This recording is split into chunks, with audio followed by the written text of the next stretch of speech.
Why Bray Wyatt hasn't signed with AEW has now been revealed. Some very interesting information there. Also, on top of that, we got to talk about AEW reportedly getting ready to make a huge push for one of their rising stars, which does happen to be a former WWE superstar. If AEW can connect and if they can make something happen here, all credit to them. Also, we are going to talk a little bit about Ring of Honor because now we have a massive update on what we can expect from Ring of Honor in the future. And I think this is really important because of AEW and Impact Wrestling and NWA. They might all be involved as well. Now, if you guys want more videos like this, don't forget to click that subscribe button. And most importantly, ring that bell. Get notified. We don't miss a day. Every single day, 7 days a week. We're bringing you the latest updates, and I'm giving you guys my 2 cents, so I would greatly appreciate your support. I do want to kick things off with Tay Conti. If you guys didn't know, she has been used pretty prominently within AEW's television shows, whether it's Dynamite, Rampage, or even Dark Elevation. It is very clear that AEW is putting good use to Tay Conti. Now, it's actually really weird to me that a lot of people didn't know Tay Conti was in WWE NXT. However, she was never really used. She was never really given the opportunity. And quite honestly, she really wasn't that good back in that time period.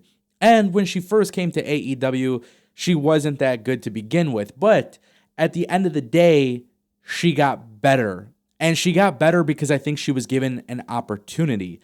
And that is why you have to be patient. Now, sometimes being patient, you got to look at how long and stuff like that, especially because it is a business, and I get it. But I don't think WWE was truly patient. I don't think WWE really gave her the opportunity to do anything, whereas AEW did. Now AEW has her being featured as a key player in the women's division. Obviously, this is clear based on the booking strategies that they've had placed. But I'm very curious to see what AEW does going forward because there are big plans for Tay Conti.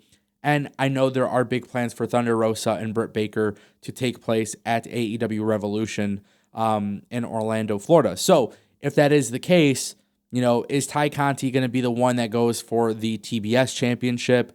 Maybe she eventually goes and leads that sort of secondary title until she's given an opportunity at the main title. I'm not sure, but AEW is clearly pushing her. They have plans for her. As you guys can tell, they have been using her, which, again, more credit to AEW if they can really get this girl over. Right now, as it stands, she is becoming a fan favorite, which is awesome.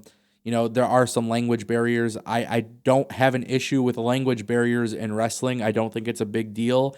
I see a lot of people try to critique that. At the end of the day, it's authentic. So I wouldn't try to hide it. I wouldn't try to change who she is to get her over. I think right now she's doing great in the ring. She just had a fantastic submission match on Rampage. Her finish was clearly awesome. So I'm at the point where I'm totally cool with it. I'm excited to see what AEW does because that right there is going to be very important to see.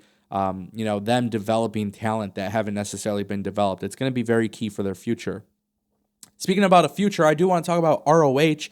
Right here, we got the picture of the Titan Adam Scherr, who made his debut at ROH Final Battle. Of course, there's been so much talk about ROH shutting down. What's their future?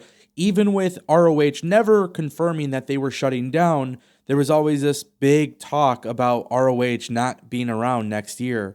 There was this huge belief that ROH has no plans to return, despite the fact that they did announce, the Super Show that they're doing during WrestleMania weekend in WrestleMania Dallas 38. Now, with that being said, Joe Koff, the ROH COO, Chief Operating Officer, he appeared on the ROH Strong podcast. And he actually came out and said, guys, there is nothing to worry about. They are coming back. Basically, he is letting people know, there is going to be a hiatus, but they never stated that they were shutting down. And they literally don't have plans to do that. He literally says specifically, we never use the words shutting down.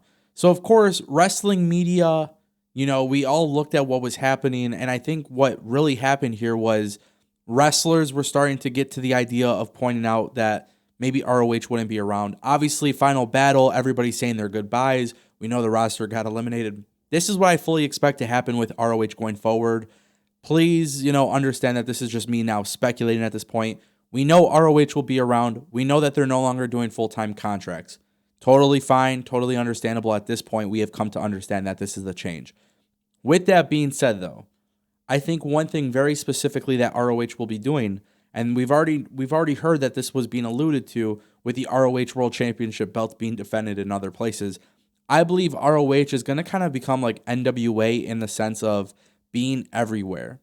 Wrestlers from all promotions coming together, ROH doing super shows, ROH doing pay-per-view events with talented people who are not signed to the company. And I think they're going to do pay-per-views. I don't know if they're going to do TV. We don't really have an idea of their TV deal, if they're still going to have it or whatnot. But I believe ROH will be bringing companies together and doing it under their umbrella.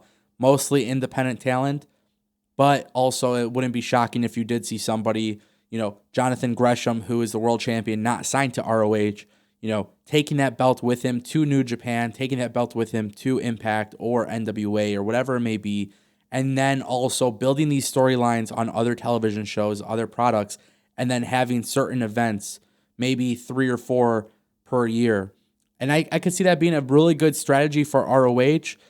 It would be a different strategy, but it would be an interesting strategy in my opinion.